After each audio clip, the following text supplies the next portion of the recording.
Hello and welcome back to the Southbank Interviews. My name is Boaz Shoshan and today I'll be having my second conversation with David Murrin, the geopolitical forecaster. Last episode was in late 2021 where we had a discussion on his book Breaking the Code of History, examining some of the lessons from history that we should learn as investors looking forward. This time around, I'd like to take a much more present take on the Ukraine-Russia conflict, what we should be taking into account as investors, and where the conflict may evolve and how it may shift and affect our lives here in the UK. Before we get right into it, I would like to clarify the use of one acronym that we use quite a lot, which is the NLAW. This is the next generation light anti-tank weapon. We don't clarify it exactly during the discussion because it was in the heat of the moment, but the use of the word NLAW is to describe these light next generation anti-tank weapons that we have been supplying to Ukraine. So when you hear NLAW, just think anti-tank missile launcher. That may give you something of a hint of the kind of themes that we explore in this discussion, but I just wanted to clarify that ahead of time. That's all from me for the moment. We'll get right into the interview and I'll see you once again at the end. See you there. David, welcome back. It's great to start off with round two. It's great to be here. Thanks for asking me back. Well, I must say we have so much to discuss today. The last time we had you over, we were discussing the US withdrawal from Afghanistan. It was still very much a COVID-oriented world. And now here we are, and we've got to start, I think, with the bear in the room, the Russia-Ukraine crisis. Start off pretty simply here. What is it that Putin wants, and what is his real ambition in Ukraine? Because listening to the press, it's a very crowded furore. You get very emotional, maybe even slightly propagandistic editorial out there. And some folks say, well, Putin wants to take all of Ukraine and then use that as a staging post to then retake all of the Soviet bloc. Whereas other folks say, well, what he wants is recognition of these new independent republics, maybe a bit more of Ukraine, and then he wants a declaration that they will never join NATO. And it's a very, very crowded, clamoring sphere of information. I just want to know what, if we cut right down to it, what is it that Putin wants?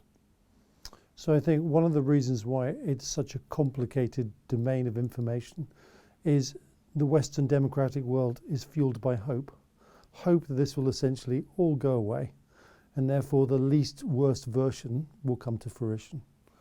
And I'm afraid it's a very different picture from that in my analysis. Putin wants the whole of Ukraine. He wants to make sure that the gas supplies from the east and west fields and off Crimea and the oil doesn't flow in the wrong direction out of his control.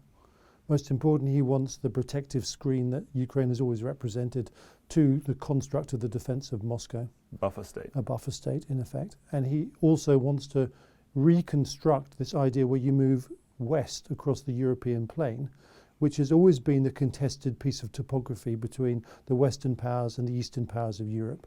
And the narrowest part of that particular plain is just south of the Denmark Peninsula. So that's the old border roughly of the USSR. And I believe that's really what he's trying to reconstitute. If you gave him a fairy godmother who could wave the wand, he would have it tomorrow. And this is part of a series of stepping stones that he believes, and I believe too, is immobilizing him towards that path. So the resurrection of the USSR is what he would ask a fairy godmother. But in terms of what is realistically achievable, you think Putin expects that to be realistically achievable as well? Well, we have to sort of understand Putin's thought process. And so when he came to power in 2000, essentially Russia was impoverished. The commodity cycle, the 56-year commodity cycle that started back in the 50s, was at the low end, and Russia was bankrupt. And there was no potential form of revenue because the technology was in the West and the business was really defunct, it didn't operate, and there were natural resource assets that started to come alive. He happened to arrive at the beginning of a new cycle. And for the first 7 years of that cycle, he sought to join the EU. He wanted to be a member of NATO because there were no other options to Russia and his leadership. But something happened between 00 and 2000 and 07, and that is the first surge of the commodity cycle started to move through its cycles. The West continued with a belligerent approach as a victor, and I have to say treated Russia in a way that really would be unacceptable if it was Japan and Germany post World War II. We didn't help ferment the evolution from hierarchy and autocracy to democracy, which in landlocked countries takes a long time. We just thought it might happen and we sidelined them. Somewhere along the line too, people thought, well, ICBMs, well, don't worry about it, which I think is incredible. And part of that process was twofold. There was an expansionist dynamic within the EU of just keep marching east.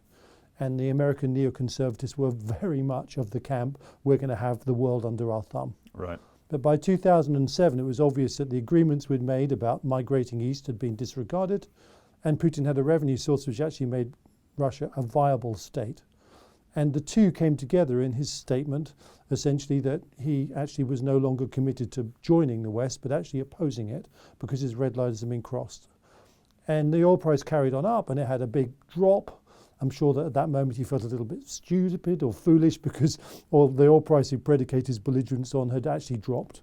But it recovered, and over the time from 11 to sort of 13, 14, it went sideways above $100, and the huge revenues that produced gave him confidence, and that was the beginning of new weapons programs. And those weapons were not just new weapons of the same kind, they were specifically orientated to unravel the power base of America, whether they were hypersonic missiles to kill carriers, whether there were submarines that were quartered to close off the Atlantic, whether it was submarines that launched submarine drones that actually got underneath air defense systems for anti-ballistic missile capabilities that were really coming on in the West. All of those things were designed to maintain the relevance and power of Russia and to threaten NATO and its power base. When someone is doing that, you really need to wake up to what their intention was. And we saw what that was. We saw a sequence of invasions. We saw a sequence of pushes. We saw the Ukraine invasion in 2014. We saw the chemical red line being crossed in Syria. Constant flags that he was expansive and pushing the boundaries at all moments that he could. And every time he pushed, he was met by weakness. And Putin is, by construct, a bully. He is a man that only respects sheer physical force in his face in return to his aggressive movements. It's something that's very hard for our Western leadership to get their heads around because their own personal experience was probably very protected at school, where their form of bullying was, mild words or mild intimidation, not the type that was really physically based in force and fear. And Putin is a master of that. And every time that he's pushed the West, we haven't pushed back. We failed to do it in the chemical red line. And then Obama triggered the revolution in Ukraine. And I have to be honest about that it was Western triggered with EU support because it was now an oil gas state. And actually what's interesting about that, and it isn't talked about, is Ukraine would have supplanted Russia as the energy supplier to the EU. And that made it a very favourable candidate for regime change and make it pro-Western. It was also truly the line crossed, as far as Putin was concerned, that wouldn't be allowed. And when he invaded Crimea, it was because all the offshore fields came with it. So there's pieces of this puzzle that we in the West are not honest about. No. As we move west, we broke our constructs and agreements. We didn't help them become democratic. We turned him into an enemy. At any stage, I still think we could have had a rapprochement.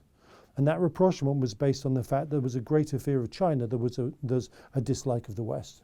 None of that was done, and we just steamed on. And at the same time, we steamed on by weakening our defences. So not only had we moved into the underbelly of the bear, but we'd actually turned off our defensive capability throughout that period. Spent less money on defence in Europe. America didn't, but we did, and made ourselves less defensible by a magnificent degree.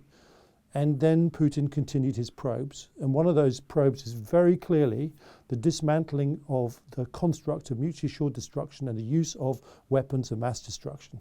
So it wasn't just random that chemical weapons were used in Syria, 30 to 80 times if you read the reports, used in Novichok in Salisbury. It was a systematic erosion of the linkage between chemical, biological and nuclear weapons and the class of weapons of mass destruction, and a test to see what the response was. Now we know the response was Ukraine, which he realized was significant in the evolution from pro-Russian to Western governments. In the Novichok case, Britain, I think, completely failed to transmit the message with the severity of response, which really gave him a go sign. And the last go sign was the voluntary rout from Afghanistan by Biden, because there you see Putin in a position where the commodity cycle started again after the COVID impact. He knew he had massive revenues coming his way. His new weapon systems were coming online. And he saw a man, Biden, who is, people say I shouldn't, but I call him the invertebrate, because you're looking at someone who will not challenge any act of aggression. He's the worst person to be standing against Putin. So Putin had to go. And I've often thought of this conversation in my head between Xi and Putin saying, we've got to go when that Biden chap's in office because he might die. And if he dies, someone, stronger than him might turn up. So that moment is actually about weakness and Western weakness that we've never seen before in the modern Western world. So all of those things begat the moment. And the moment was the invasion, which we were able to predict on the basis of Putin's behavior, the moment, commodity boldness, and essentially the weakness of Biden. It was an inevitable invasion. It was amazing how the public didn't understand that. Even when the military intelligence was building, we still, in our Western leaders, could not believe it was done because their mindset is not the same as the mindset of a predator that's been planning it for 15 years. And it's the same weakness that they face in understanding Xi's motivation and timing. So we are really on the back foot, and our response since, which we'll talk about, I would say has been pretty lamentable. And actually Putin is smiling in the Kremlin, not as we would like to think, feeling it was the worst mistake of his life. Yeah, not as many would report it as being a colossal catastrophe for Putin and his government. Again, so many things that we could discuss out of that, but we do have limited time. Keeping to brass tacks here, how successful do you think Putin will be with his ambitions to take all of Ukraine? And what are the market consequences of that, do you think? So let's just talk about the campaign so far. I think that people say that he miscalculated and the resistance was greater than he expected. Yes, it was, but not to the degree that actually I think is in evidence. I think the initial probes were just that, probes to find out where resistance was, and if you got lucky, you took the country quickly. But they must have known the resistance was going to be significant because they had their nuclear exercises 10 days before, and they made specific, unique nuclear threats before taking the country. That you would only do if you expected resistance. Now, I would argue that although there were many things the Soviets have done, and one of the things is they started later than the cold, if the ground had been harder, that would have made a difference because they would have been stuck on roads. They could have deployed their armoured formations in broader formations and been more successful. So the delay, the supposedly where the conversation with Xi asked him to delay until the Olympics may well have cost the campaign's swift conclusion, interestingly enough, which is not talked about. Yeah. But I think the revolution, despite the lack of performance of the Soviets and of the Russians, sorry, it's a very similar construct, but the lack of performance, there are many points we could home in on. But I think that Putin actually was unlucky in some ways because the one thing that changed this balance of power were the NLAWs deployed en masse. Javelins are longer range and there were fewer of them, but the NLAWs really ablated the force of that armoured strike and those armoured pushes.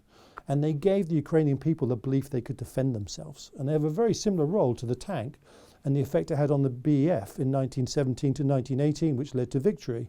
If you were facing them as a German, and their officers saying, well, it's just a tank, you could put your revolver in the slit, the German soldier would look at the officer and say, are you mad? These are monsters. They come at us and we have no chance. And so the morale broke down between the officers and men in that process, and it emboldened the BEF to find combined arms capabilities. And little known, in the 100 days from the start of Amiens, we rolled back the Germans and won the war. And it was a weapon system at the heart of it, which isn't talked about. Right. The NLAW had the reverse effect. It's given the Ukrainians a belief that they can stop the Russians in their crude armoured formations when they're narrowly concentrated around roads. And that's basically led to a process whereby they exacted a huge toll. To the West, that's a great victory. But the truth about it is it's not a sustainable way to win a war. The Ukrainians created a very adaptable military construct from 2014. It became a mission-led command system rather than a command-based system, which is the Russians. And the result of that is they're highly adaptable. They've been battle-hardened by their 8 years of war. They had a highly sort of natural selection of good officers and men, and that was the core of their operation. And they have Western intelligence and battlefield vision on a level that is difficult to describe. If this was a war between NATO and the Soviets, that capability would have been quickly degraded by counterstrikes. The fact that it's just as operable now as when it started means that the fog of war is very, very low for the Ukrainian forces. They're where they're meant to be for maximum effect when they attack or they counterattack against Russians. So that's one of the other bits that isn't spoken about. I mean, the West is truly involved in this conflict by the flow of intelligence and how it acts as a force multiplier to the Ukrainians. So what does this mean going forward? And I will argue the Ukrainians are at the peak of their adaptability cycle, and they desperately need longer range weapons to start destroying artillery that's pummeling their cities. and the West won't give it to them. Yeah. And it won't, because the nuclear blackmail, which Putin executed, is truly profound. And it amazes me it's not talked about. He basically trained our leaders like Pavlov's dogs to refuse to go beyond a certain line where the West could deploy its power to prevent and change this. And the mantra is, well, we don't want the Third World War. Well, nor does Putin. He has children, he has a family, he has all the processes of invested human life. And the persona he adopted in the threat was Trump-esque. It was a random madness that made everyone think he was a madman. Unpredictable. There's nothing mad or unpredictable about Putin. No one that wants to keep their life sits at the end of a long table because it's about a threat defense mechanism. So he does care about his life. Therefore, he is subject to mutually assured destruction. And therefore, the nuclear threats he made could be unraveled. But they require intention and confidence of our leadership to look him in the eye and say, if you do that, we're going to do this. Now, Biden is not going to be the man to do it because he's unbelievable and he's never done in his life. Macron is not, as I call him, the Putin whisperer, stand against him. And we could argue whether it's national character, leadership character, or simply the amount of gas that France takes from Russia. But Britain, as the third nuclear power within NATO, maybe could. And I have to say that we've done some of the bolder things in this process. And the provision of end laws was the pivotal process in saving the Ukrainians, I would argue. But we do need to go further. And even if the Ukrainian war stops dead now, and I haven't forgotten your question about the prognosis, is essentially we now live in a world where nuclear weapons can be threatened in their use. We are vastly more unsafe than we were before this war started. And the only way to put it back together again is to front out the threat that Putin's made. If we even go to the Cuban edge, it's still critical to reassert that paradigm of nuclear safety, and we put our forces into Ukraine, and not just in a no-fly zone, in an interdiction, to unravel that threat. And if we choose anything less than that, it will just get worse in the next stage, and there will be other stages of this unfolding age of wars, which we've embarked upon. So going to the prognosis, I see the Ukrainians pretty much at the limit of their adaptive capabilities until they're given long-range weapons like American Switchblades. They're kamikaze drones. There's a small one, there's a bigger one. If they were given enough of them, they could destroy the artillery that's pummeling their cities and force the Ukrainians to close into combat again, which would give them the advantage. So there's some dynamics there to watch for, but so far Biden has refused to give them enough to make a difference. Yeah, they have given quite a few Switchblades. They gave 100. Yeah. That's not enough. Yeah. Right? But give them thousands like the end laws and the balance of power will shift again. Now, when you go and look at where the Russians are, they have so many iterations that they can go through. They're never going to have surprise because of the reconnaissance capability of NATO, but they do have strategic maneuver, which means they can go around strong points and circumvent them. And when the land gets harder around the roads, that facility is open to them. They've really got to create capabilities to counter NLAWs, and combined arms operations would do that, keeping the NLAW operators away from the tanks and using the fire support of the tanks at the periphery. So there are adaptations I think we're going to see. They're resupplying right now, and they're arming themselves. They have a massive equipment from the Cold War they can use, and they have a massive manpower they can deploy in the right formation. So this isn't going to go away. They're going to come back, and they're going to go through the next phase. Phase 1 is the east of Ukraine, and phase 2 is the west. So, whatever the words, I don't think they're going to stop. And the reason why Zelensky can't get them to come to the peace table is because abject surrender is the only goal that Putin seeks, and humiliation. So this is going to keep going, and the West is going to find itself faced with a nutritional war that the Ukrainian people are losing. And at the moment, there have to be parts of the White House and the West that think that this attritional war is going to grind Putin down. There's going to be a regime change, and it's all going to be okay. Well, I don't think there's going to be a regime change, and I would remind people that after the bomb plot with von Schiffenberg, or whatever his name was, who dropped the suitcase bomb in the lair, there was not one single plot against Hitler until the end of the destruction of Nazi Germany in Berlin. Yep. And I would say that after the recent revolutionary attempts with Navalny, it's exactly the same process. And whoever felt like they had a revolutionary urge has been removed from the system. And meanwhile, he is polarizing Russia in secondary polarization, as I call it. And that is now a mobilized state facing NATO for its survival, not a localized proxy war facing NATO, who is responsible for this. So he's mobilizing his state. He's moving into a total war dynamic. And we in the West are just carrying on as if it's some regional proxy war that doesn't reach us, which is madness in the height. So I think we're going to see the conflict expand. that the Ukrainians will have to ultimately give ground with horrendous loss of life. And as long as Putin keeps it below the chemical threshold, the grass-eating mindset of I'd like just one more blade of grass in the West is going to think, well, that's okay, the wolves not at my door.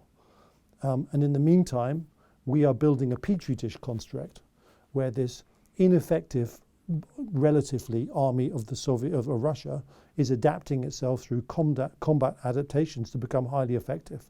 By the end of it, they will have a large-scale force that's highly effective with good commanders replacing poor commanders, junior officers, and capable on a scale that we would only wish for. And when they've completed the successful absorption of Ukraine, they're free to come north into the Saviki Gap and do it all over again. Only this time, we're the beginners and they're the battle-hardened construct that we face. So I would say at the moment, we really are not looking very good. And as far as our financial constrictions and their hope, it's very simple. When you have a commodity cycle coming into its peak, as we do, into 25 and 26, a commodity-producing country is king of the lot. They produce commodities, they're inflation hedged by the production rate. Everyone wants their commodities, and the people who are consumers are on the other side of that equation, and we're on the other side of that equation. And the producers reorientate their distribution, in this case Russia to China, and China's never going to, we'll talk about that, say no to those. And essentially this so-called economic war that we've launched a mortal blow to, they'll adapt from, and we will suffer more than they will. So we're going to get weaker, he's going to get stronger. We've got ourselves into a construct that most of our leaders do not understand the long-term implications, that we're at the back end of this. We're not ahead of the curve at all. Yeah. On that note, again, once again, so many things we could discuss. You'll get me all at once, right? Yeah. I think on the market side and the market implications, obviously we've seen a huge number of sanctions. We've seen effectively the seizure, they're not the confiscation of Russia's central bank reserves, which had built up for so long under Putin. And this seems to have been something that was not expected, I would have said, from on the Russian side, that would occur.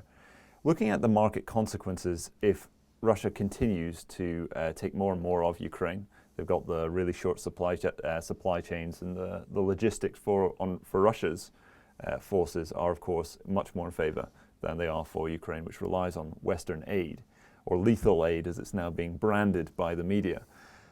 Looking at that, lethal defensive aid. Yeah, it's funny how the lingo for this changes over time. Yeah.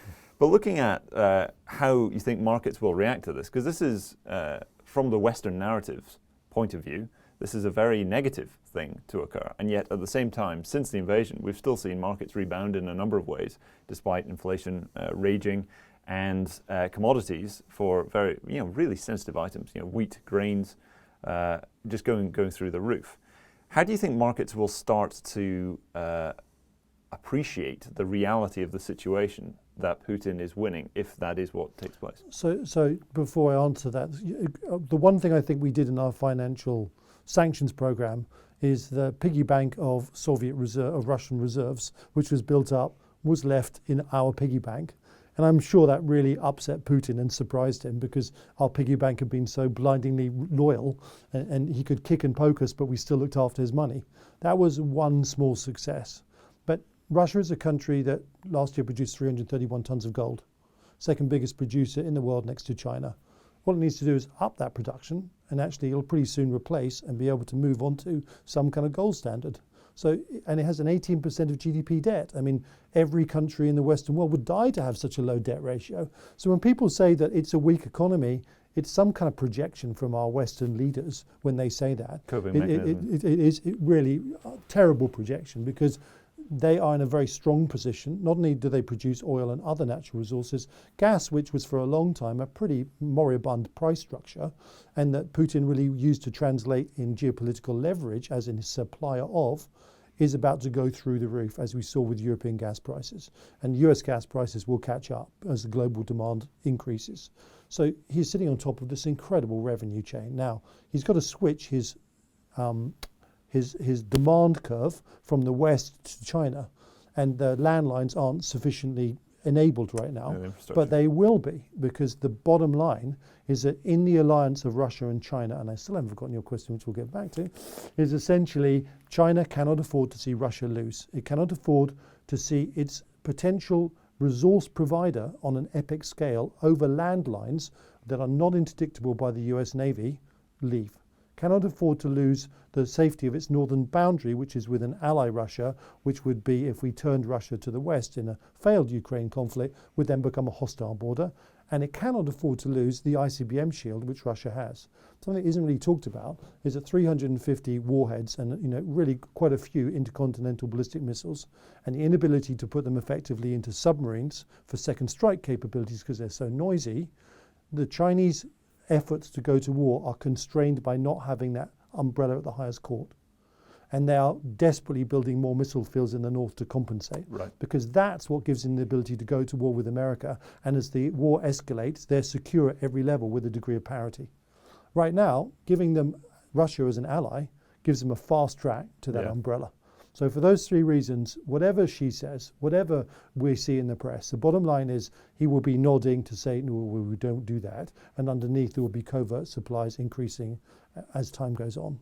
And part of that is to substitute for the technology loss that our sanctions have put on Russia for weapons and systems that will then be provided by the Chinese for a sustained attritional conflict. So I can't see a way out of that. Now, in terms of markets, it's not a cause and effect, Ukraine equals markets. The bottom line here is we're in the final third sea wave, in effect, of a Kondratiev cycle that basically started at the bottom of 20 and will peak in 25, 26. It's like a moonshot. And so the inflation that we're seeing is not temporary, as people love to talk about. It's diabolical in every way. And it's diabolical because normally, on the last cycle, which was 70 to 75, it was all about input inflation. And that last conflict, as we talked about, was a consumer society in the West facing off against a producer Russia. And the peak that we got to was about 15% of US CPI and 15% 10-year rates.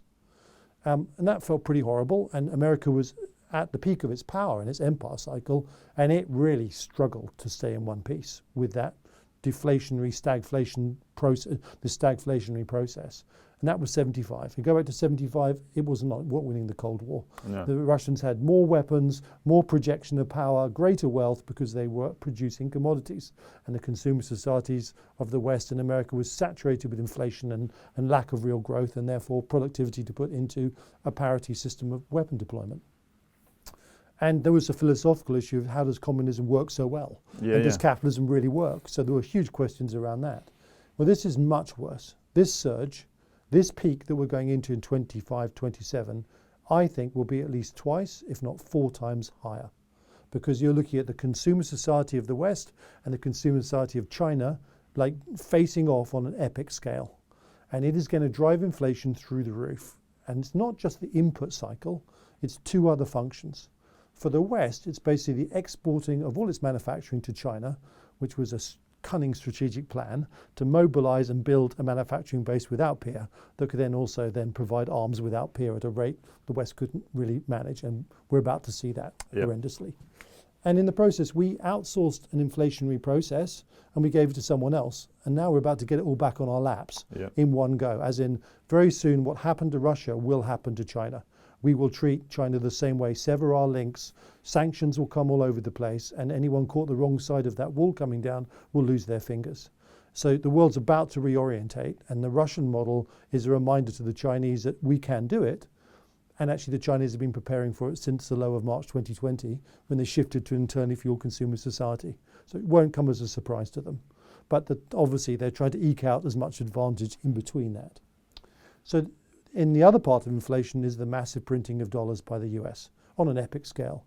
You add the supply chain problems of getting it all back from China, the printing of money, to this competition of input prices, and inflation is just going to be off the charts for us.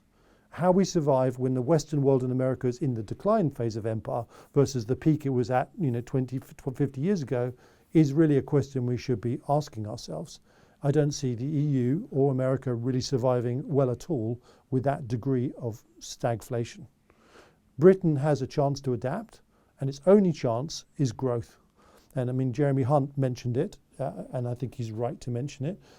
This isn't about tax. You need massive tax cuts to stimulate investment before there isn't any money and it dries up, to create a process where Britain's growth can literally outstrip everyone by 10 digits.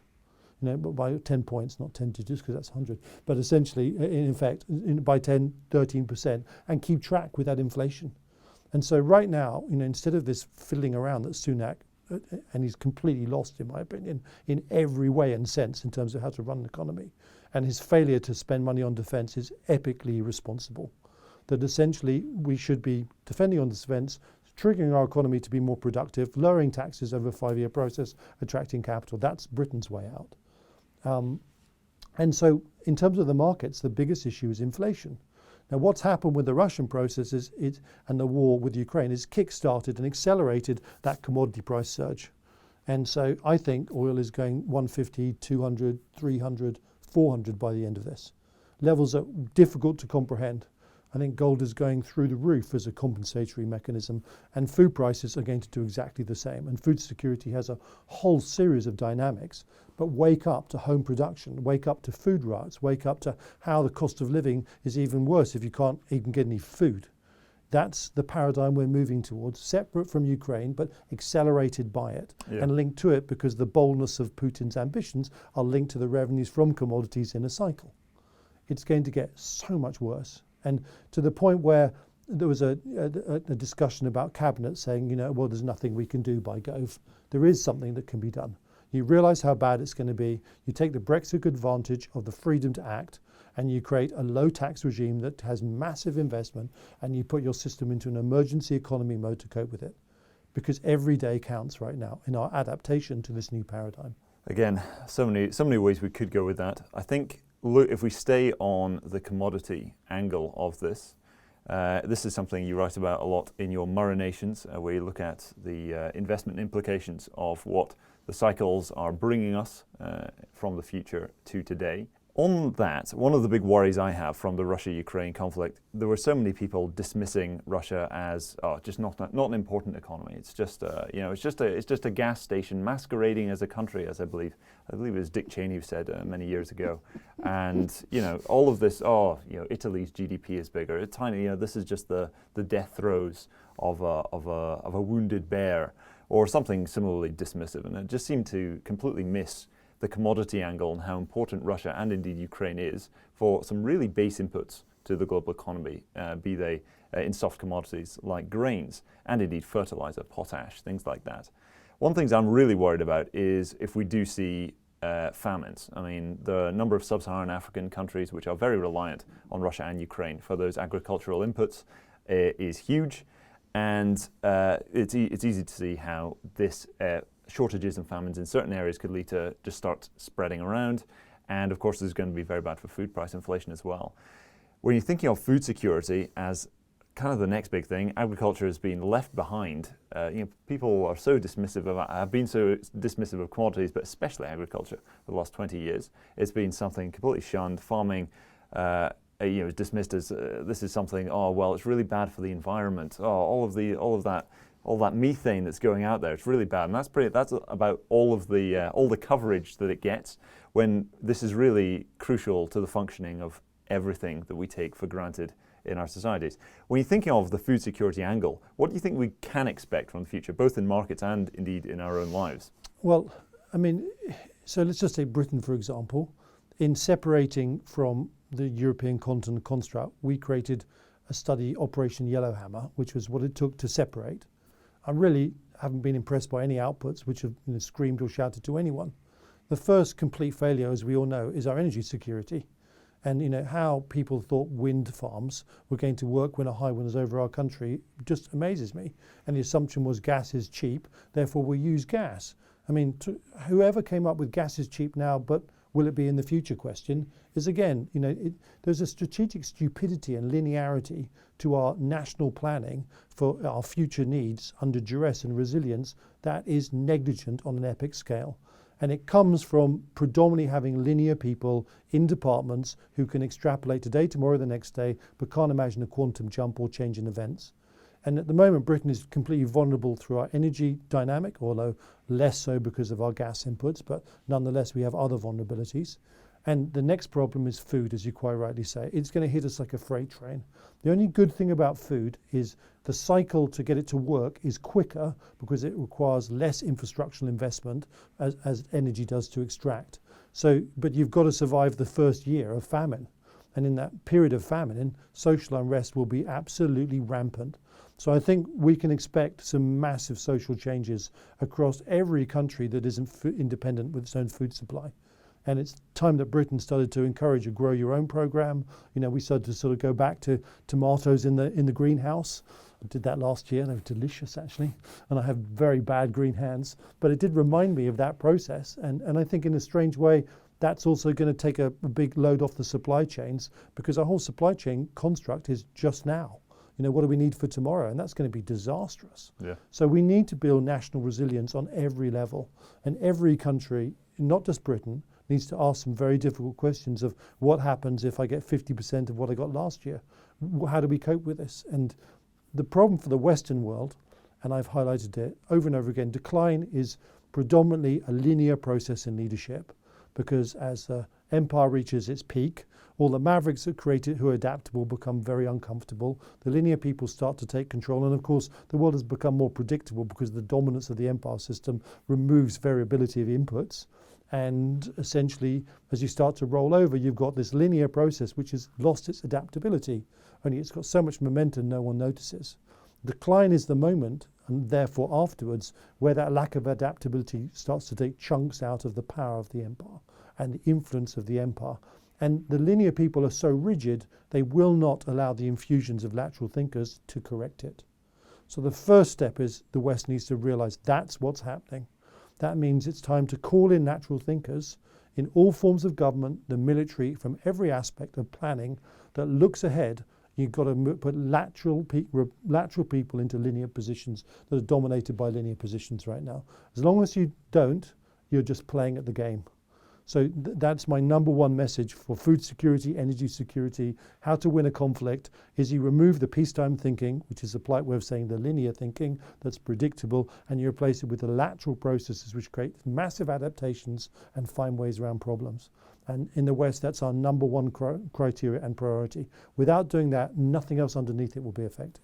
On the topic of agriculture specifically, do you think that the demand for effectively just for food supplies is going to be a great boon to the agriculture sector, or do you think it's actually going to struggle with perhaps government quotas and all sorts of other restrictions? Initially, it's going to struggle in just but I mean, it's not going to struggle in terms of revenues, because on the way up, as long as your input prices, imagine a curve of output prices, input prices go up, and every time you buy something, the price of your end product increases, and that gap makes you very wealthy. So as you ride that curve, all producers of grains or whatever, in your fields, that's a fantastic ride. And I've run large agricultural assets in Africa where in a couple of years, we were making 50% from our crops of our capital inputs of buying the farms. That's the Yahoo ride. The problem is you get to the top and suddenly you're buying your inputs at the top, and then the whole thing starts to collapse. Unless you hedge your inputs versus your outputs, you get into serious trouble. Yeah. So the volatility of that process, I think, has problems at the end. But before that, there's a massive ride coming in terms of agricultural investment, which has a strategic purpose to keep countries alive. And it also means that much as we thought about petro nations being valuable geostrategically, food-producing nations are going to become equally as valuable. And if they're overseas, it also means that we need a proper supply chain. So having a mercantile fleet, for example, for Britain, always was important, and I suggest it's really important now. And there's been some measures which this government has actually put into place to try and encourage the return of a mercantile fleet. Whatever they're doing, I'd put that program on steroids, because making sure that you can have a ship that brings your grains from a foreign country and you can use it is going to be massively important. And if you look at the natural gas world, that's a critical part of how you resupply Europe.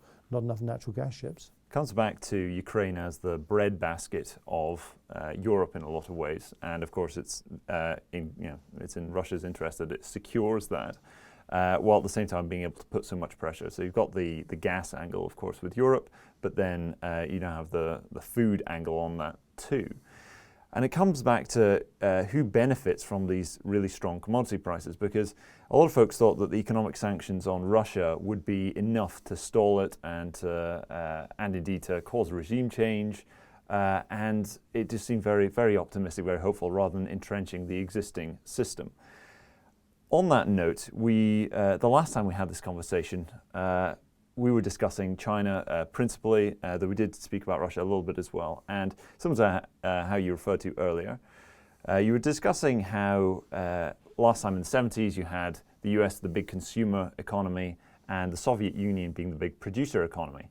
And that's one of the reasons why you saw really strong commodity price inflation, and at the same time people wondering, oh, maybe this communism thing is actually a good idea because they seem to be doing really well out of it. This time around, you've got China is a consumer economy and the US is the consumer economy, and that's going to supercharge this commodity cycle. And the last time we discussed this, you said, and that makes Russia a really interesting topic of conversation that we didn't expand on fully. And that's one of the things I'd like to discuss here. So where you still have Russia as this big producer, Russia will do really, really well out of this. I mean, really, really well. Now, it's got to, the topic that I wanted to talk about was how the commodity cycle would make Russia more belligerent and our need to deter it from belligerent action, because it would just get worse. And that's happened since. Yeah. So right now, Russia is a massive winner. The only thing that Putin is slightly, that he sacrificed for his ambitions of expansion are he had two markets. He could play Europe off against China, and basically the Chinese couldn't squeeze him as the only buyer of his product. I mean, right now he's trying to look at China and India or whatever combinations that give him that two-buyer dynamic, because at the moment, when he starts producing commodities for China, and China is the main taker, you know what's going to happen. They're going to manage to suppress their prices, and their prices are still going to be lower than Western prices in a free market dynamic. So they're going to have that benefit one way or the other. But I think money isn't about money anymore for Putin's, aggrandizement. This is about Putin's reconstruction of this old world that he loves so much. And so that sacrifice will be neither here nor there. And he does have to focus on the idea of what happens if he wins with China and the West falls. Can he live alongside, or will he be subsumed too? It's very much Stalin's paradigm between hating the capitalists and hating the Nazi socialists. Which one do you pick? He has that similar paradigm right now, but right now he's picked to be friends with China and he's against the West. And the Chinese and the Russians, rest assured, are literally as close as any alliance can be, whatever we are seeing in the public. Right.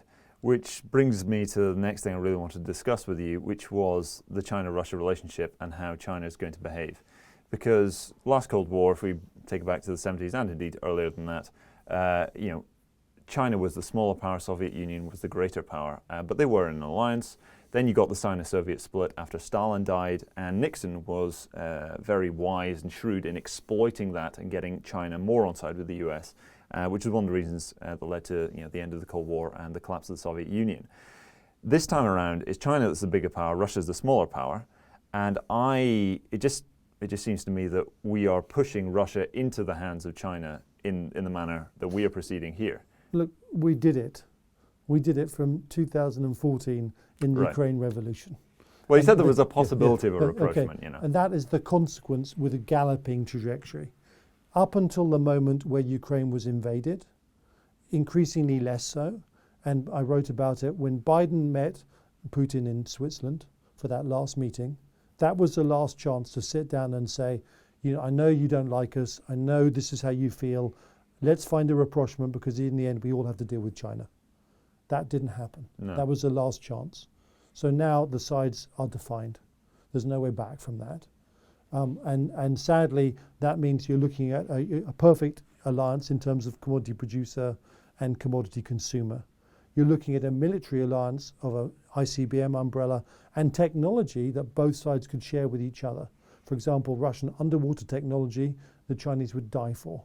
If the Chinese start building Russian quality submarines, we're really in trouble, because the margin of difference coupled with the numbers they can build would really create the subsea domain that we still dominate really at risk. And the same with hypersonic weapons and the various versions of it. So there's a huge advantage for both sides to suddenly start sharing that information. Right now, if the Chinese start providing mass drones to the Russians, that would be a massive swing in their favor in Ukraine. And that's probably what they asked Big for. time, yeah. Although the Russians have quite a lot of drones themselves, Certainly. I think you can assume that actually the Chinese drones are in advance of the Russian drones. So that in drones coming into the battlefield in Ukraine from either side will shift that balance. And I'm sure that as time goes on, it gets more desperate. We're going to see that too. Big time, yeah. So there's a real conflict going on right there. In terms of China's moment to move, right now, the more and more this Ukraine conflict carries on and becomes more intense, the more and more there is a focus towards the threat of Russia's success and what happens on the NATO border, which draws attention away from the Pacific theatre, which is something that he would absolutely love to see. Because I do think that that he wants to invade Taiwan and own it. I also think that the North Korean army that couldn't fund itself on itself is really an agency of the CCP. Right. And at the right moment, it will move south. If you'll notice, the quality of the weapons they deploy could only come from China. So you really need to think of the North Korean army as a Chinese army. Its singular role is to move south into South Korea and absorb troops from Japan and America, which makes a two-front campaign as the Chinese take Taiwan. I think the two are very linked. And at the same time, she's watching the way that the West responds. So far, the only thing that I would be surprised upon is we took his gold reserves, and Putin's gold reserves are now in the bank, and that was more Putin's stupidity than our brilliance. I would look at how shoulder-fired weapons have increased the lethality of infantrymen and start to ask about how that would change the structure of my army. Now, I think there are counters to that, and we're just seeing a small window when defensive infantrymen with NLAWs and javelins have an advantage, but systems will come back in the favour of aggressive armoured formations with self-defence systems. So this swing's going to start to accelerate, and she's going to watch that, because his calculus is, how do I complete my mission of controlling the South China Seas and all the borders around it? And that process is inevitable, because everything we've done in the West encourages that active aggression. And at the moment, we're set on that course. So I think the invasion of Ukraine was the beginning of the age of war. I think history will look at it not dissimilarly to the invasion of Manchuria by the Japanese as really the beginning of World War II, or the invasion of Czechoslovakia or annexation. That could be the beginning, but we choose to think of Poland. Right. But in fact, I think this is the precursor. And right now, the Western states should be thinking, we are in World War III. We need to actually overturn this concept of just complacency and blindness, mobilize ourselves, because our last chance to stop it is effective deterrence through the intention to build strong enough defenses to literally mean the other side doesn't think they can win. There's a lot of interesting investment angles there. So world wars aren't often the best times to be investing in things unless Well, no, that's not true. If you look at, from the time, if you look at in America, from not far after Pearl Harbor, the shares just went straight up. Right. So the initial shocks are not what you want to go through. No. But the subsequent periods of mobilization can be. And if you look at defense stocks at the moment, they've gone through the roof. Certainly, because people start to realize what was a latent investment is a core investment with government flows. I was meaning more with markets become public utilities in a lot of ways. Oh, so they there's do. certainly war profiteering Yeah. sort of angles Yes. to it. But and interestingly, you mentioned, And if you're an oil company, I'm afraid you're going to have windfall tax. That's so obvious. Yeah. Yes, I'll have an oil company because the price is going up. I think in the end, the government will be taking that money in lieu of taxation. So, as you say, they'll become national utilities that provide energy. Yeah. I mean, there you had it, David. I mean, me as an Aberdonian, I was getting so excited about the prospect of $400 oil. And there you are, just ruining. Sweeping it away. There, it's gone. On the topic of investing through these eras of great conflict, and it does feel like defense now in the sort of era of great power competition, that was getting bandied around a lot, that phrase, for many years, from roughly sort of 2016 kind of period, but you can go a little bit before that as well. It does feel like defense will become a really hot new thing. Well, it'll be treated as a new thing. No, it's going to be hot, without doubt. So following the conflict in Ukraine, we see some very interesting market moves. Just, you mentioned Switchblade drones earlier. These are produced by a company called AeroVironment. And the Switchblade is about this big. You are well informed. And you chuck them like a javelin. That's and the 300, but the 600 comes out of a mortar tube. Right. Yeah, right. But they still have the wings that flick out, hence the name Switchblade. And they're loitering munitions, and they don't have a huge battery life, but they're very, very useful. And they did see a bit of use in Afghanistan, but they're even more suited to conventional military operations. And pretty much ever since the Russian invasion of Ukraine, you saw the stock of AeroVironment just go through the roof. And I don't think they've hit all-time highs or anything, but just the vertical level of that was a market recognition that this is a very valuable resource, and they're probably going to be selling a lot of these things. Well, what you touched upon is, conflicts are basically, and I argue this in my human anti-entropy theory, conflicts are the mechanisms whereby social systems we call empires clash with each other, and the weakest is removed and the strongest continues. We've used it as a survival mechanism to make sure that our systems remain growthful and don't become sequescent. And part of that process is revolutions in military affairs. So the advantage of a hegemonic challenger is it's full of lateral people, because that's how the system is growing. And it's far more able to create revolutions no one thought about and different systems than the declining system, which essentially might have a larger industry base and it might have a greater knowledge base, but tends to think in a more linear process. So right now, the thing is to watch out for revolutions in military affairs, like an N-law or a Switchblade, because there are going to be revolutions that keep flowing through these conflicts that change the paradigm and battle. If you think about World War I and World War II, the weapons that nations went into, they radically changed year after year till the weapons they won with were completely different. And that's what we're going to see.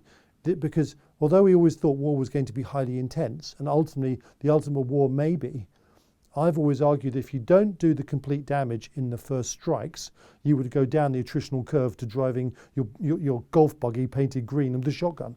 And that's essentially one of the paradigms. So, as an analogy, what happened for the shock and awe of the Russian missile force, they had all sorts of problems. Some of them didn't go off, some of them didn't hit their targets, and that meant that the air defense systems of Ukrainian persisted. They had poor targeting cycles. If you missed it, you put another one. All the things we take for granted in our Western capability, they didn't have. Rest assured, they're working hard to get it. And just as in the Falklands, the Argentines were dropping bombs under 200 feet, and the fuses weren't going off in time, that numerous ships had unexploded bombs but survived. We worked out what was happening. We changed strategy. Luckily, the Argentines never found out because we probably would have lost. And in the case of Russia, this precision munition problem is going to be solved. And they don't have the same level of precision munitions, but they will change that. Yeah, it's my belief that drones are the Kalashnikov of the 21st century. So very easy to use, very cheap. Especially if they have AI as a Switchblade, where actually you throw it into the air and it finds the target, and you say, find me a 152mm gun, and off it goes and it destroys a battery. And as it goes down, it says, come and join me, drones, and his friends come too. It's a very powerful construct.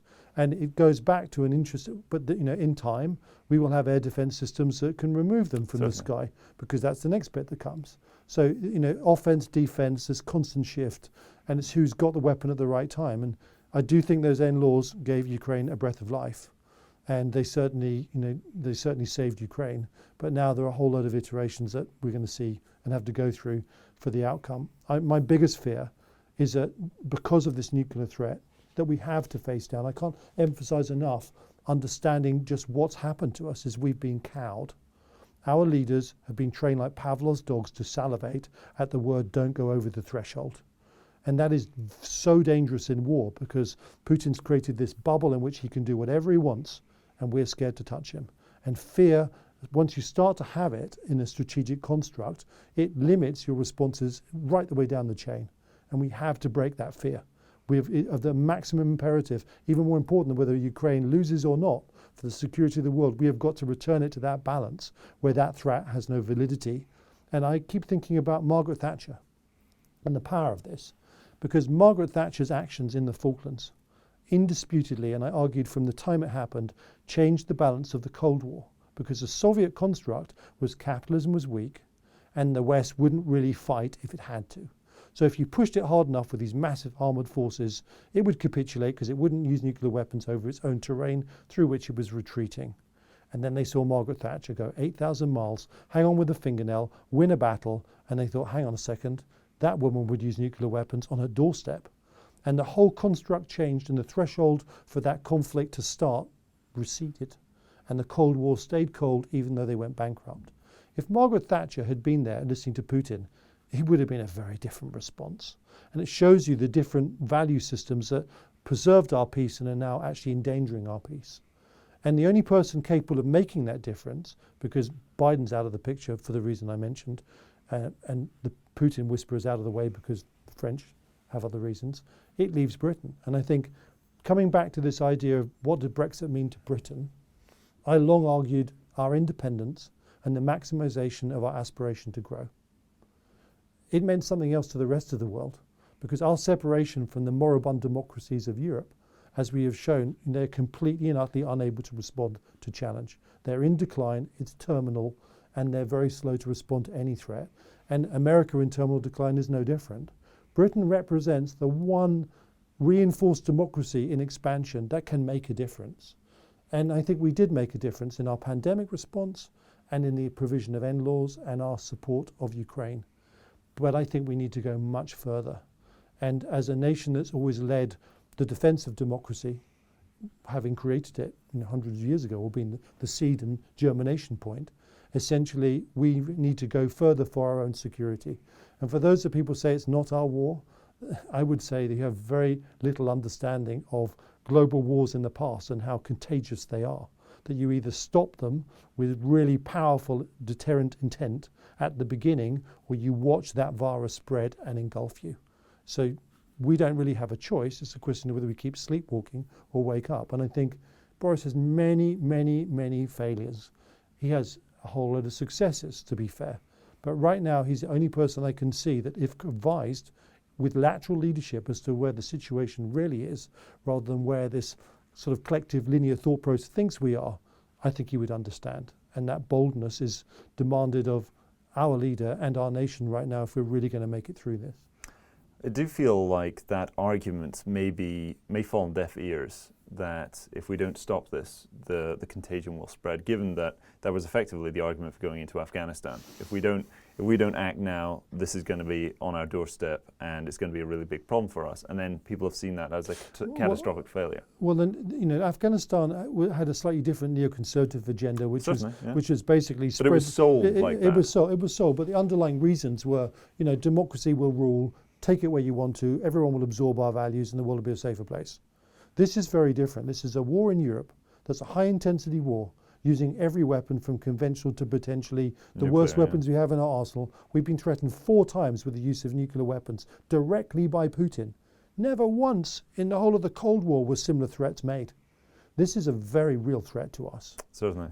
I suppose with, in Putin's case, given the shrinking of no longer the Soviet Union, but now Russia's influence from being the Soviet Union to Russia, that the nuclear weapons card, one of the biggest nuclear arsenals in the world, is one of the best hands that he's got, and so he is repeatedly putting it on the table. Well, it isn't sort of, I had a moment repeatedly put it on the table. It was a construct. So if you look at the weapon systems they invested in, from 2007 onwards, they invested in 5 strategic weapons that made sure that their rocket launch capabilities could operate, be swift, reach targets. They created, poison drones to go under the sea 10,000 kilometers. Basically, with a nuclear reactor in it and a nuclear bomb in it to go into New York Harbor. Nuclear tsunamis. All of it was designed to ensure that the upper level of the strategic deterrent was fearful and operated. And then once establishing that process in the upper court of war, then Putin focused on the weakness of Western leadership and how he could break that weak intent using this de-escalation strategy, as he called it, which was the threat or use of a nuclear weapon, a tactical nuclear weapon in an area of relatively small loss of life that demonstrated a higher intention than the West. And that's where the West fails to understand. If you've studied Sun Tzu, your intention is everything. If you intend with a greater intent to defend your land than someone taking it from you will win, as we've seen with the Ukrainians, their intention is phenomenal. And, I can't think of a more mobilized nation state than they have managed to do. And I mean, it's breathtaking in terms of the way they've mobilized themselves, but they still now need the tools to do it, because NLAWs and that intent only goes so far. And saturation from a bigger force that adapts seems imminent unless there are changes. So we in the West have to develop the intention to defend ourselves.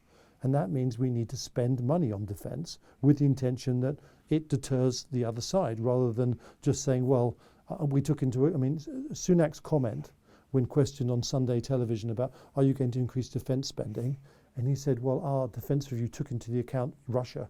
And I felt like saying, so it took into account an invasion of Ukraine, total war, the eradication of populations, 4 threats of nuclear war, and that was in the strategic document that you're talking about? Of course it wasn't.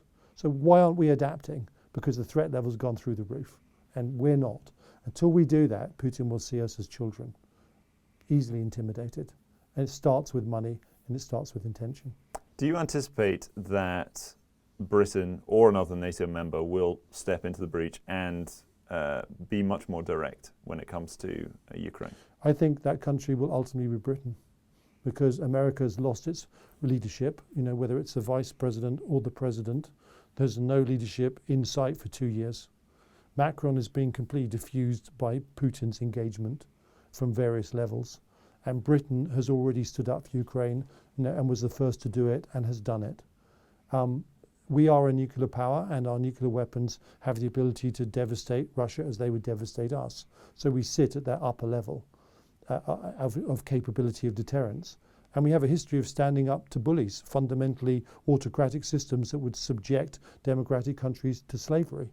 So I think it's all there. The issue is, at what level if our politicians don't have the vision to act beforehand, and that's the biggest failing of government right now, full of linear government agencies that just keep iteratively spurning out what we did yesterday tomorrow, and we don't shift to that linear recognition that we have to make a jump. Let's take the population with us in the process, because the other option is very simple. That is, we see chemical weapons being used.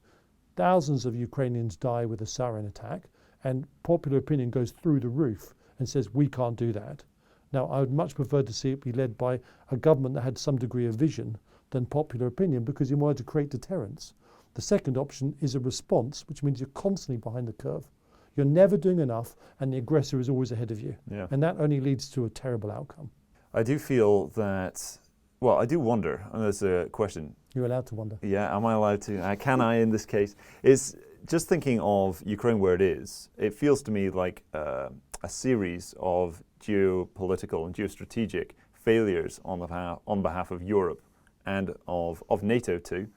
And indeed of the UK when it comes to Ukraine. So Merkel was lauded as, this is the maestro of Europe, the perfect tactician, great political leader of our time. And in retrospect now, looking at Ukraine, her reign looks much more like a geopolitical catastrophe to me. So I'm glad you said this, because I've talked about it.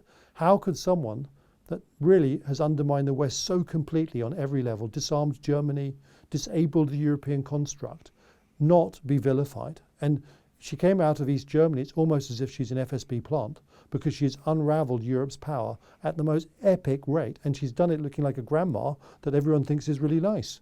And it amazes me how she's got away with it, and the consequences haven't been huge. I mean, Schroeder's got, some backlash, having gone over to live in Russia as a process of the undermining of that. But it staggers me that people who undermined our society with consistently poor decisions are not vilified. And the reason is because we're still here, and we still think the world is a safe place. Yep. And when it comes to the moment where we realize how unsafe we are, we won't have time to vilify them, because we'll be busy surviving. So they're going to sort of get away with this process. Only history will perceive them as total failures, as individuals that undermine the society they claim to represent on an epic level. But on me wondering, and this is me being very cynical and pessimistic. It's something burning in here. Yeah. But I do feel whether or not this is, it's just too little too late. So with Germany, people laud this, 100 billion euros, we're now spending it on defense. And building militaries and really getting to you effectively need to build an entire industry, because you want it all local and domestic or with allies. I mean, this is at least a decade, if not 2 decades, if not more. And the world's going to look a lot different in 10 years. I wonder if there's been too much complacency, there's been too much incompetence, and Russia will ultimately take Ukraine unless somebody tries to create a face-off that does lead to a nuclear exchange. So I so agree with you, by the way. I mean, too little, too late, not enough of it, all of those things.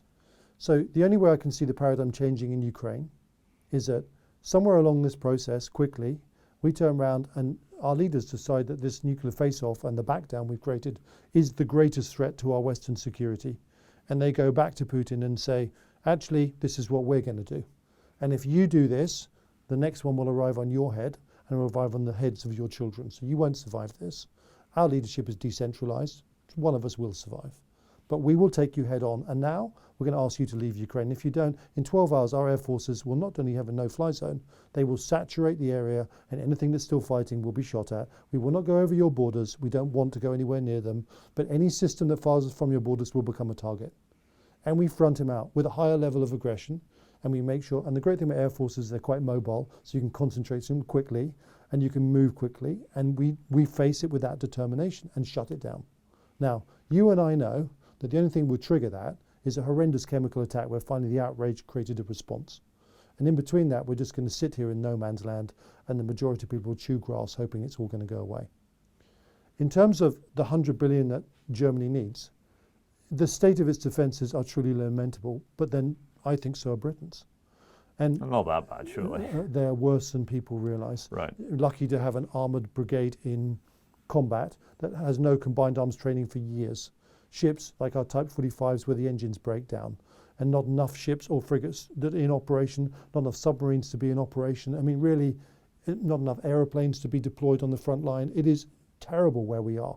If any of our leaders understood the limited combat capability we have in our possession against an intense peer-to-peer conflict, they just wouldn't believe it. And if they did believe it, it's because they don't have any reference points to the scale of conflict needed to be successful in a peer-to-peer war. So that's the first thing. And I think the leadership of our armed forces is greatly to blame because they have to be politically motivated for their own success, and no one's telling the truth over what we don't have and the scale of it. And we're all sitting behind this NATO wall like France did behind the Maginot Line, thinking that wall is impenetrable. I think that wall is full of gaps. And if America is caught in the Pacific in a full-scale conflict against China, we're going to be left on our own in Europe, and relatively speaking, and that is going to be a very tricky problem. So I think we're already at war, and we should at least we should be planning for the worst and hoping for the best. So we should be on an emergency armaments program, as if we are at war. We should have modified our economy like a war economy to create more resilience. And basically, we should be not just saying, let's just have 100 billion a year. We should put in like the Germans huge upfront sums into kick-starting emergency programs, like we did ventilators. I mean, it was amazing how much ingenuity there was. And treat it like that. Because if we do it when there's a war, we won't have time. And if we do it now, we might just deter that conflict. We might deter it through that peak of the commodity cycle, where essentially China and Russia, even if they stop, Russia stops in Ukraine, will start all over again. So we are desperate to create the effective deterrence we lack. And we need to be mindful of the shift in military affairs and weapon systems. I mean, some of our systems are completely outmoded. And I'll give you an example. That demonstration of a hypersonic weapon that Russia put on Liev, in the western, I pronounced it right, not Kiev, but Liev, in the western border, was a demonstration against the ability to kill a US carrier. Because they're unstoppable apart from British sea scepters in British destroyers are hypersonic capable, which is why the Sabre was basically placed on the border of Poland, because it's the only hypersonic interceptor the West has, owned by Britain, developed in a group of a missile agency from Europe.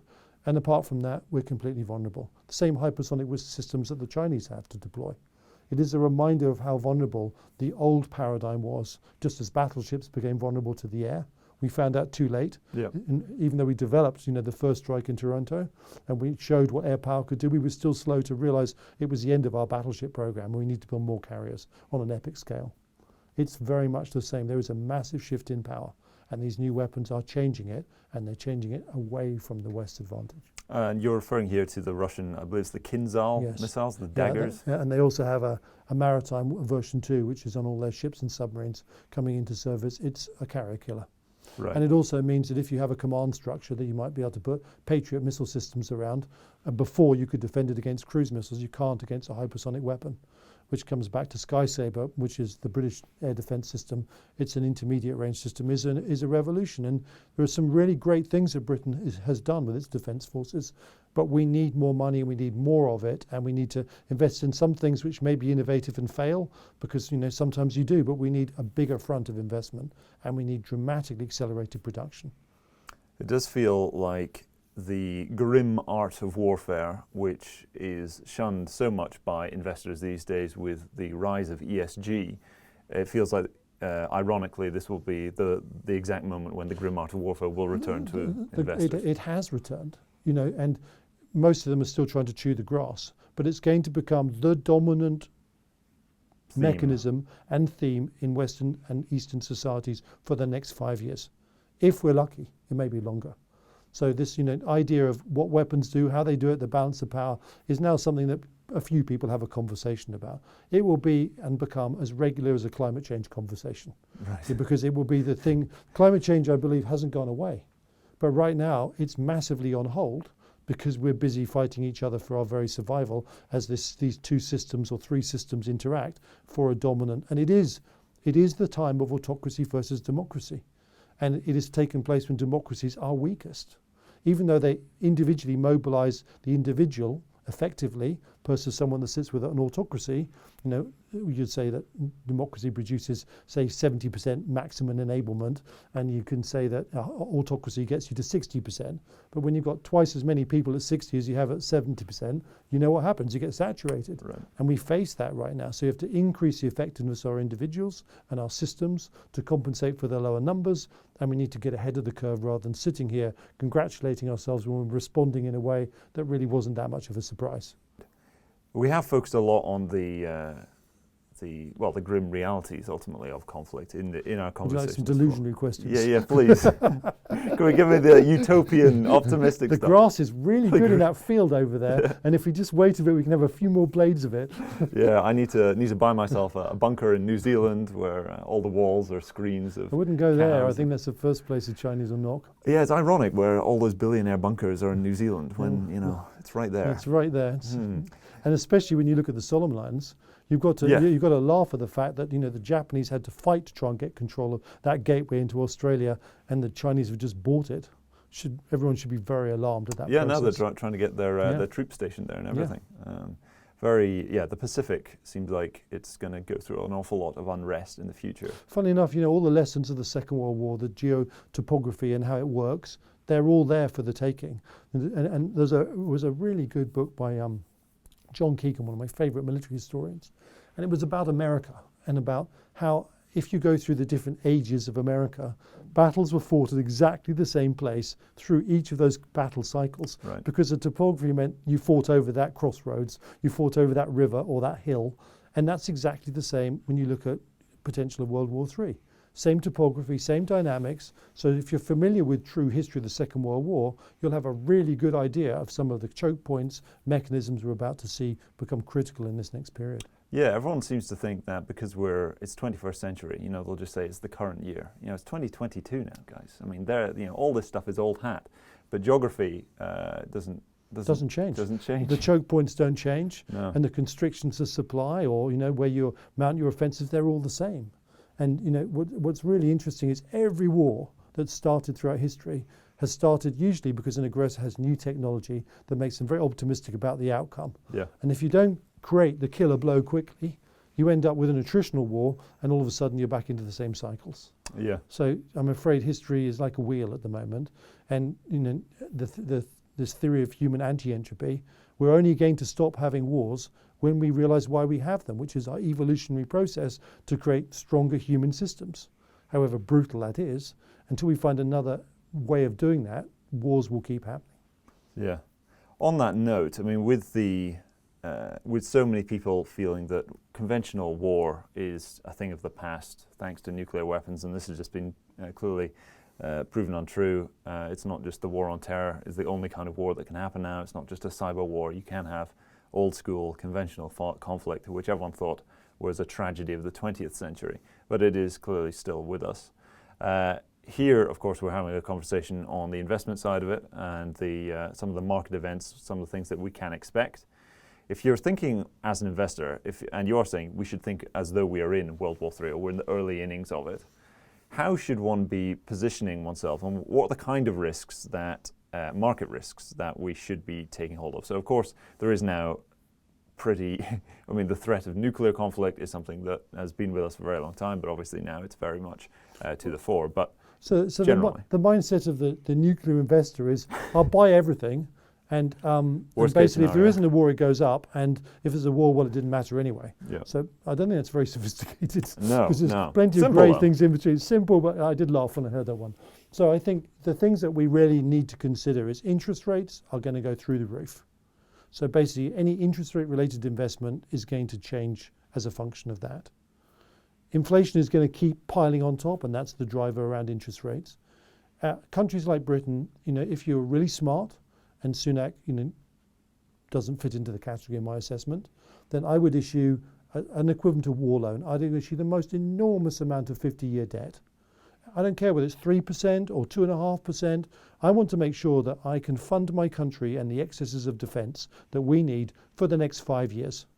And I do that quickly before interest rates become 10 to 15%. And I do that knowing that a high inflation environment will eat away that debt, that by the end of it, it's nothing. So that's a no-brainer strategy if I'm funding my government.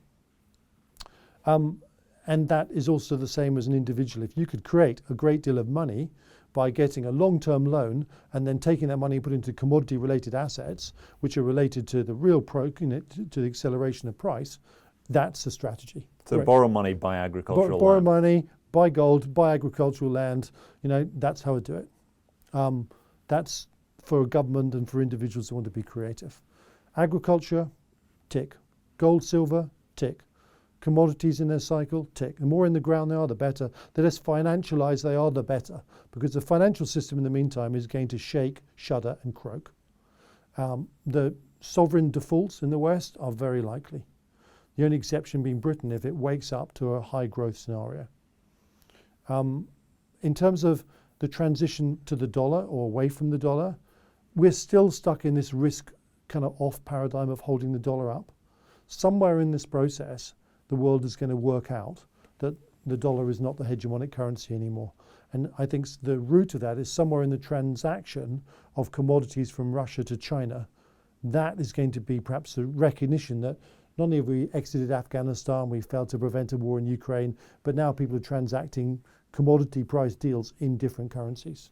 So that's one to really watch out for as a recognition of change. The cryptocurrencies are regularly talked about. At the moment, I still think there's another low to come before you want to buy it.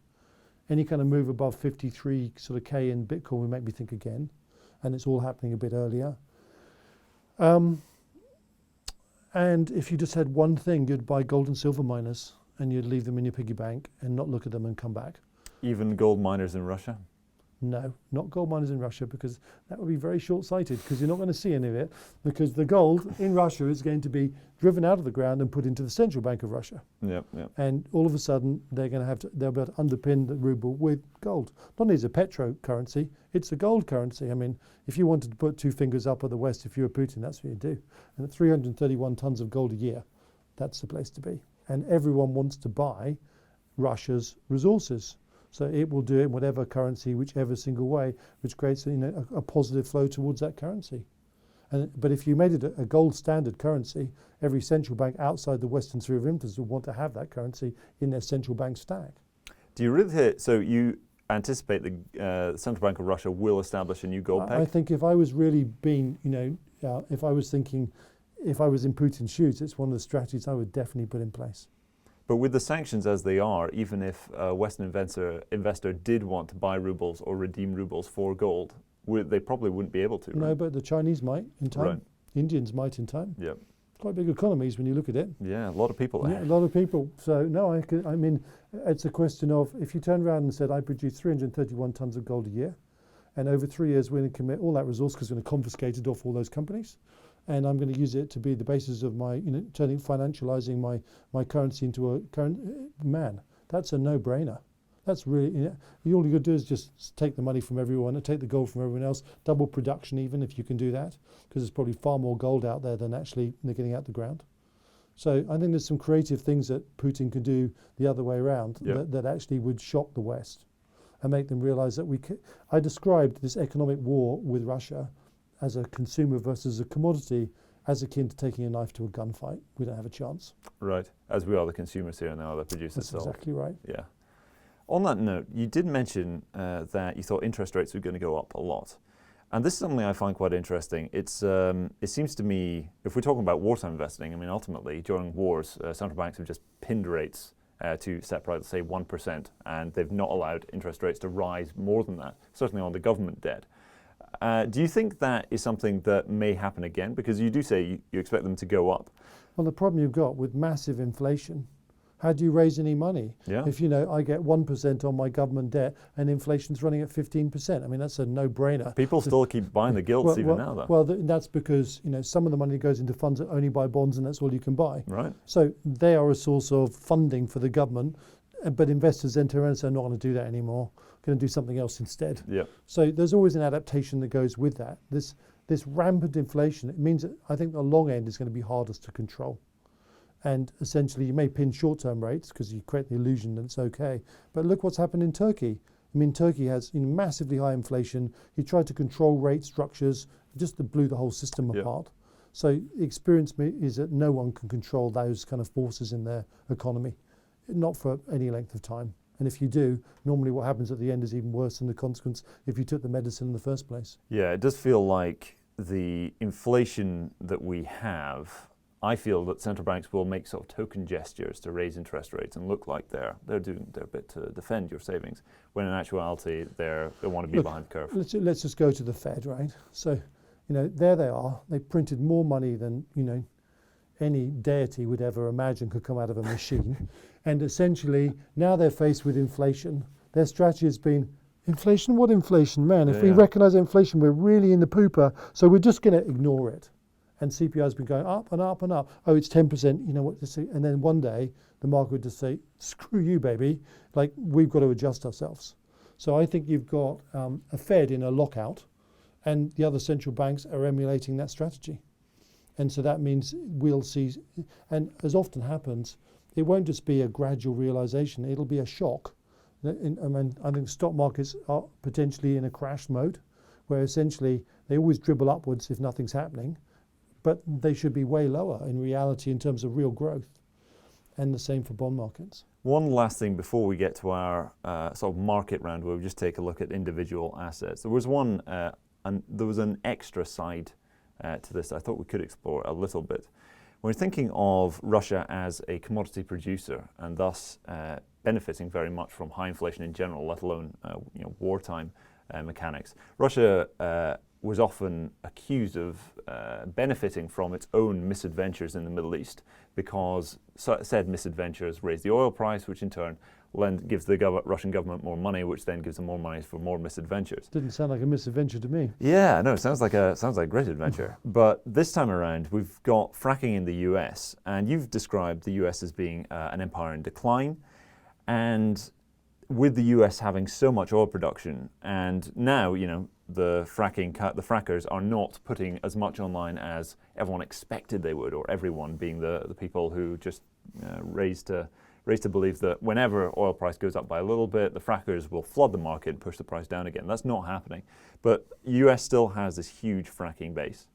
And I wonder if the very high oil prices, you're talking about $400, this is something that in turn will make the US more belligerent, because the US benefits so much from this. So America now benefits from misadventures in foreign countries too. So I don't think belligerent's a word. Declining systems are like older people who need stronger Zimmer frames.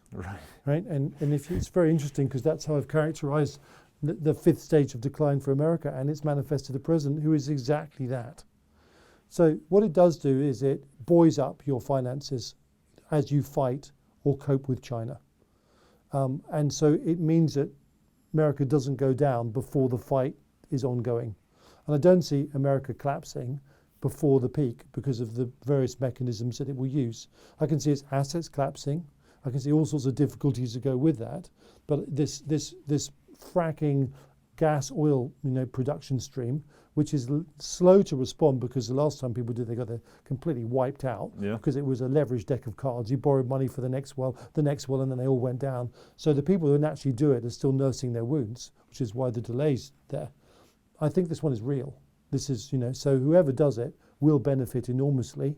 But again, I think windfall taxes are going to mean that the state is going to be capturing an awful lot of that process and say this is for the war effort, and taxes are 60% on all oil revenue or 70%.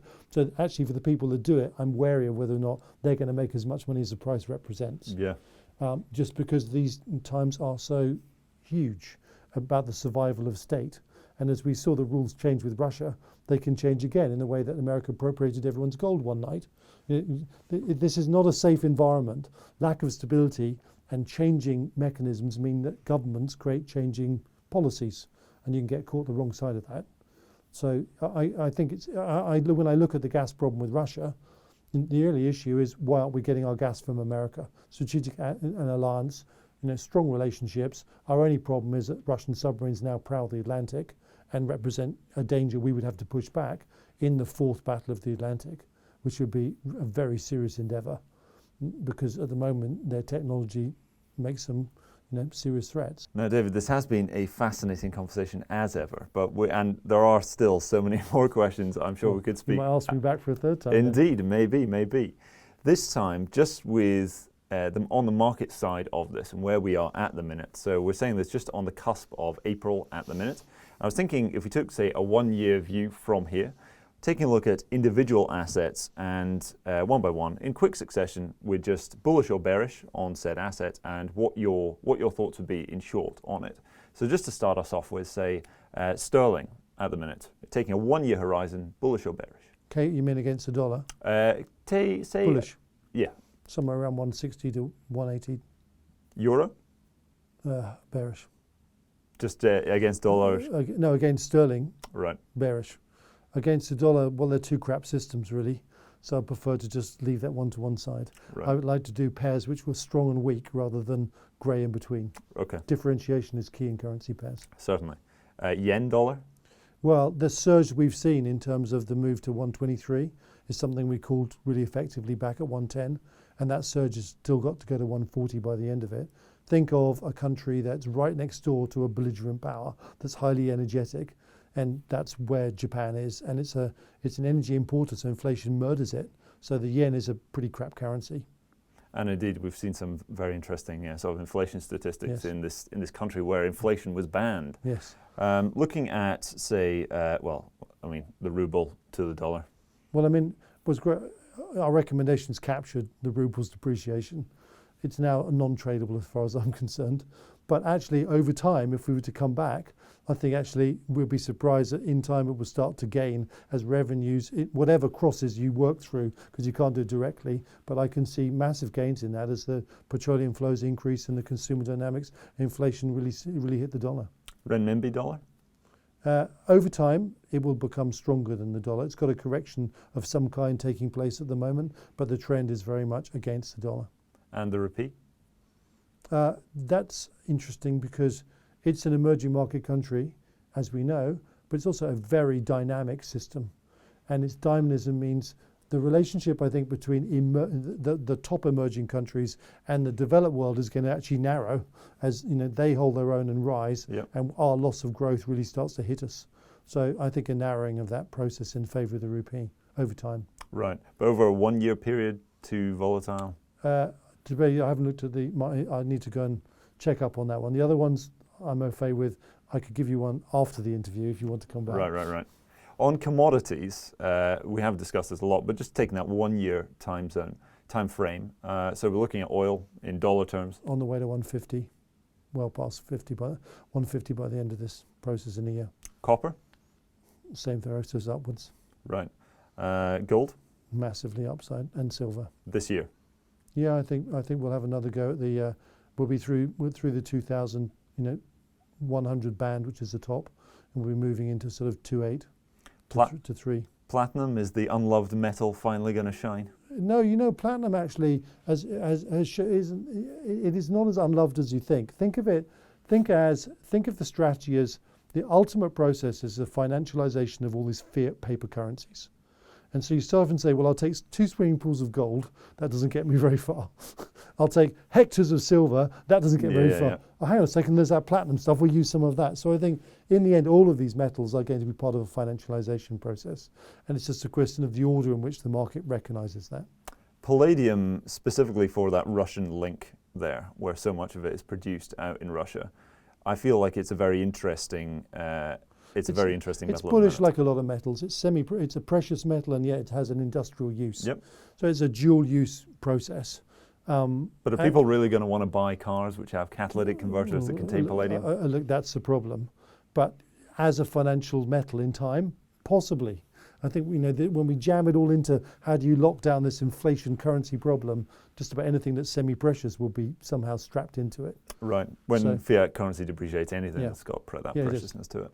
So looking at soft commodities then, so if we just look at the grains, bullish for a year? Soya, wheat, and corn, they're all going to move massively from here, like oil. They're very proportional to oil, actually. Right. And if we move on to the indices now, say FTSE 100. The FTSE's interesting. It's probably the strongest relative index since its high because it's so resource heavy. And that's probably going to be on a relative basis its story. The weaker ones are the European indices, the Asian indices, had some really great, we sold the highs in Hong Kong and the A50 in China, and we're just running those trades. So I expect continuation of that process. And in Europe, in Eurostox, and one of my favorite we're having a deep correction, but it's still a long way off the highs. And after all, Europe is at war with all the contagion mechanisms. It has moribund growth and it has high inflation. So tell me something good about it, apart from you've got to stick printed money there somewhere. The US, similar. I mean, these corrections are, they're quite deep at the moment, but to me, the highs are in place. And this is, after the first drop, this is some consolidation before we surge lower again. And if you were looking for safety inside the US market, would you be looking to the defensive stocks or? Right now they're working because the indices are going up. Yeah. I fear that in this downdraft, everything gets an adjustment. So I don't think they're safe look-throughs. If you're going to be long of defense, be short the index, right, and do it on a spread basis. Right. For looking to emerging markets, are there any indices in particular that you think will provide some kind of shelter to investors in this kind of period? The MB is pretty much like a US index if you look at its correlation. One of the strongest ones has been South Africa, interesting enough, even though South Africa is a financial basket case. And there's some interesting dynamics there. First of all, I think they are on the cusp of social unrest. And I do think there's already saw some of that. Yeah, it's a civil war within the ANC. And that was a product of that civil war. That is only going to get worse. I think the states north of the Western Cape are becoming less and less governable. Municipalities are breaking down, losing their finances. Governance is failing in this battle with the ANC. And the only viable province is the Western Cape, around Cape Town. And I think we will, some say, see it succeeding. Now, in that succession process that comes with social unrest generally lifting, there is something that really caught my awareness. And that was whenever the Evergreen ship jammed itself in the canal, we realized that actually how tenuous that supply route is. And conflict is no different. Blow the lock gates up and it's all over. So that Cape trade route is one of the most geostrategically important zones around. And I would argue that the shift from apartheid to the new rainbow nation was catalyzed by the end of the Cold War, and we didn't need that trade route to be in our control anymore with the South African white apartheid government. So basically we dropped our support and change took place. On the opposite side of that, there is about to be a recognition of how important that point is to get our ships around if the canal is blocked. So I think Britain, as the historically closest Western power linked to South Africa, is at some stage going to wake up and realize the Western Cape is strategically important. And there's every chance, if there is social unrest, of some kind of succession, and secretly start thinking about how to plan that. And if that sounds a little outlandish... This is like an inverse UDI. It is exactly what it is. And if this sounds outlandish, you've probably heard of a blackjack bomber, Russian bomber, that stationed itself down in South Africa at the beginning in the past 3 weeks. That is never done before. It's a clear message that Putin wants us to know he can threaten that trade route. And what's interesting is the CCP has undue influence with the ANC. But so does Russia, because the origins of the support of the ANC go back to Russia over the CCP. Right. That was a moment of revelation that what you're looking at is a Russian satellite and a Chinese secondary satellite, and with no Western interest to protect our trade route. Somewhere along the line, when we wake up from our slumber, there's something quite revolutionary required in our thinking about how to cope with that. But despite all of this, you think the South African stock market is an interesting one? Well, it is, because it's held up. It's been stronger than any other market around, a bit like Britain. And I think probably resource dependence, even though has to be a part of it. Although if you look at it, that doesn't quite make sense. It's one of the anomalies I haven't quite got to the heart of, but it has flagged up something interesting. Probably because there's overseas investment from Russia or China flowing in, I suspect, and their currency's been appreciating too. So there's some kind of flow taking place that I think has quite important strategic context. Looking at the Nikkei, if we are seeing inflation arise in Japan, I mean, Japan still has plenty of industry going on. Yeah, but with very low growth and high inflation, it's super stagflated already. So, I mean, at the moment, it's correlated very similarly to the US main indices in terms of the depth of its fall and its behavior.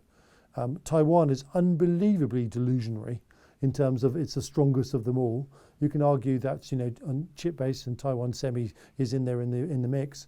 But the truth is, if I was sort of waiting to be invaded, I'm not sure I'd want to be buying those stocks as readily. It's one of the other anomalies, which goes back to the First World War. And, we watched this run up to the First World War in Britain.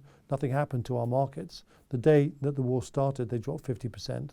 So you cannot underestimate this dynamic of, I would like to eat one more blade of grass and everything's normal as long as I don't look up and invest. It is interesting in this environment where we are at the minute that there are some commentators saying, Chinese bonds very, very attractive right now, and consequently some of the Chinese stocks on the A50, the ones that Westerners can access, very interesting. What's your take on those two, Chinese bonds and then Chinese stocks? I wouldn't touch anything in China because the wall's coming down. Yeah. And you're not going to get your money out. So no, I wouldn't buy the A50 on its own price basis because it has further to go. And I wouldn't be buying Chinese bonds because as a foreigner, I'm certainly going to get my money out of that process. So for me, it's anyone that invests deserves a Darwin Award. Right, a great way to end that segment, I think. Lastly, David, once again, incredible conversation. So many different things that we discussed, and indeed that I'm sure we will in future. But can you tell our viewers a bit more about what you do in your, when you're outside of the studio and you're writing your Murrinations? So all of these ideas that we discuss are a product of Global Forecaster, and that originated in my investment thesis as a CIO of my own hedge fund and the book Breaking the Code of History. As we talked about, that's been incredibly prophetic in predicting the dynamics of the past 10, 15 years geopolitically. And it's become more popular than ever because people can see the thesis and the ideas work. I started Global Forecaster in 2019, recognizing what I called the decade of consciousness or catastrophe was upon us. And I really wanted to find a medium to share with the general public how the world really worked and where it was going, rather than the accepted paradigm which was so unpredictable and useful. I wanted people to be empowered by those constructs, and therefore I couldn't manage money, because if you manage money you can't share your ideas. And on top of that, within the Global Forecaster construct, there's a thing called Global Trader, which is really like our hedge fund, and we share all the things you would do in managing a hedge fund and 25 years of track record successfully in alpha generation that top investors can access. And then we also have another, which is Global Trader Advisor, which is essentially for companies and organizations that think geopolitics is dead. This is about understanding the terrain as it impacts your business and the problems you're going to face and how to manage them. Because you have boards to do that, but most board members have no geopolitical construct whatsoever that's reliable. So the thing you really need is this flow of information and advisory mechanism. So we operate on those three levels, which includes governments and defense agencies. And so it's a multi-spectrum interaction in sharing the paradigm and the predictability of these models, which empowers people to make better decisions. And its ultimate goal is to turn about this tide of this conflict, which I could see coming 20 years ago and warned about as the contractive cycle peaked, that would define whether or not our democratic society would survive the challenge of autocracy. And at the moment, despite as much work and effort as I could put into it, I feel we're losing that battle. So the idea of change comes through new ideas reaching lateral thinkers that evolve their ideas, that then cascade to other lateral thinkers, and at some critical level, the whole system changes. But right now, we're still stuck in a few lateral thinkers that can see the value of this. And so everyone that follows my work and that is interested, I always encourage them to keep being secondary nodes of communication, because that cascade is our only survival mechanism right now. Certainly something in there for everyone, I think. Just on a closing note for this interview, we have covered many, many different topics. But closing remarks, takeaways that you hope our viewers take away from the current conflict that we're seeing and the future conflicts which it may result in. Any last comments on what you think investors should be thinking of most at the minute? So I'm going to even suggest something you didn't ask, and then I'll do the others. Go for it. So in terms of the takeaway from this is when systems become expansionary and predatory, that innate energy is unstoppable. whether it's an individual like Putin funded through the commodity cycle, or more innately the whole of China led by Xi, once that aggressive predator enters the realm of capability and believing it can act, the only thing that stops it is full spectrum deterrence. And that means you have to spend huge amounts of money to create deterrence that is effective, that stops conflict. Because they won't throw themselves suicidally into conflict if they think they're going to lose. And however expensive that appears to be, somewhere between 5 and 8% of GDP for intensive bursts, it is far cheaper than spending 80% of your GDP on surviving and seeing your country disappear under you, as the Ukrainians are now experiencing. So that concept of mobilizing and demanding massive defense expenditure after there has been a change towards lateral leadership, because if you give that money to linear leadership, it's going to waste it. So changing to lateral leadership and spending that money on deterrence is our best defense. However late it feels, by doing an extreme emergency program now, we can get back in the game. If we don't, we're just accepting our demise. In terms of an investor and individual, how you survive it, you are going to face higher inflation than you've ever imagined, and the cost of living is a real crisis. It's only begun. So the first thing you are endangered is not on your mortgage payments, because then you'll lose your property. And so much as properties go up in inflation, traditionally, before they go up, they may well come down, as people can't afford to maintain their loans, however cheap they appeared at the time. So that's a dangerous area to make sure individuals factor in terms of the threats ahead. And increasing productivity and revenues is the counter to inflation, individually and as your organizations work. In terms of the market dynamic, I really couldn't agree to any holdings in stock markets right now, apart from individual companies, which are a whole discussion through the global trader mechanism. But there are some. But one thing I will say, the safest haven that I see is in the mining sector of precious metals and the physical holding of precious metals. Because whatever traumas and spikes we see, that one by 2025 will, I think, produce returns that are unthinkable in the multiples. And that's a survival strategy. David, this has been a brilliant conversation. Thank you so much for your time. It's my pleasure, Boaz. I always love being interviewed by you. This was no exception. Great stuff. Well, there you have it, folks. I hope you enjoyed that conversation as much as I did. So many different topics, so much information in there that we explored, and indeed there's so much more we could have explored had we had the time. If you'd like us to do a third interview with David Murrin, do let us know in the comments down below. And in the meantime, if you'd like to learn more about what David Murrin with his global forecaster service, do check out his website, davidmurrin.co.uk. That's where you'll find some of his more in-depth insight on geopolitics and on markets. It's where he puts his knowledge of history to work in the markets. We're looking at commodities and indices and currencies there as well. But that's all from us for the moment. Hope you enjoyed the interview, and you'll see us in the next one. Bye-bye.